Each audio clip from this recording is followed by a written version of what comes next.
My partner and I were sent to capture two Asians. Both were transported to the hospital with non-life-threatening injuries, and our officers responded to the residence after obtaining a search warrant. We decided to grab a bite to eat before starting the interrogation, knowing that it would take the hospital staff a long time before they would allow us to see the prisoners. We took a table and noticed that the bar was starting to fill up. No one paid us much attention since we were in plain clothes and our badges and weapons were hidden from prying eyes in accordance with Sheriff's Department policy. 3 men in the booth to my left were talking loudly about a woman who wanted to have wild sex with 3 guys at a future meeting. When one guy mentioned a girl's name as Kinky Kiki, it caught my attention. My wife's name is Kinky Karen Kennedy. As I stared at the guy, he turned to me and asked if he could help me. "Sorry, I heard what you were talking about, and I went to college with a girl named Kinky. You made me remember old times. She was hot and loved sex. She was about 5 feet 4 inches tall and had a flamingo tattoo on her upper left thigh." The guy laughed and said, "Well, it could be the same girl, only the flamingo has a palm tree and an island at sunset nearby. It's very colorful, and yes, she really loves hot sex. My boys and I were talking about trying it out as a threesome with her. Would you like to join?" "Well, I think she's married." "So it is. Behind a little idiot, a deputy sheriff who is going to undergo some kind of military training in 2 weeks. That's when the party starts. I notice my partner typing something on his phone.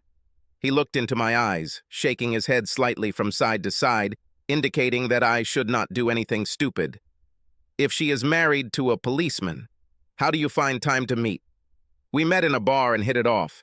She told me that her tiny husband works shifts and will be working nights for the next 2 months, from 11 p.m. to 8 a.m.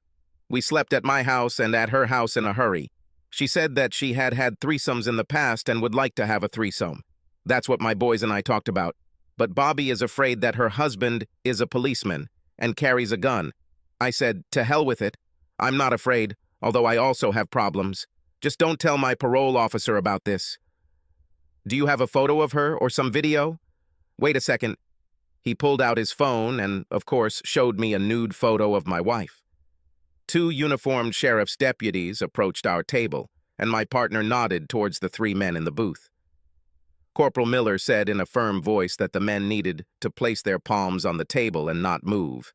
He added, "I have reason to believe that you are armed and any sudden movements will be considered a hostile threat." They obeyed. Each was ordered to leave the booth. They were handcuffed and searched. 2 of them were found with pistols, but Bobby was unarmed. 2 more uniformed sheriff's deputies arrived, and they were all escorted out of the bar. I wasn't hungry anymore, but I paid their bill, leaving a 20% tip for the waiter. Officers carried out searches on all 3, and the chatterbox was indeed a convicted felon on parole. The gun the other man had was apparently stolen. Bobby was clean, well, except that he wet his pants somewhere during the contact. I looked at the chatterbox and showed him my business card.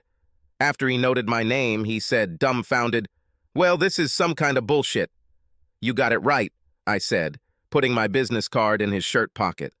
My partner asked me what I was going to do with my wife. My answer was simple. With which wife? Subscribe to our channel so that your second chaff doesn't cheat on you, and go ahead and listen to the next story, because this story is nothing compared to the next one. If you're under 18, don't even think about listening to the next one.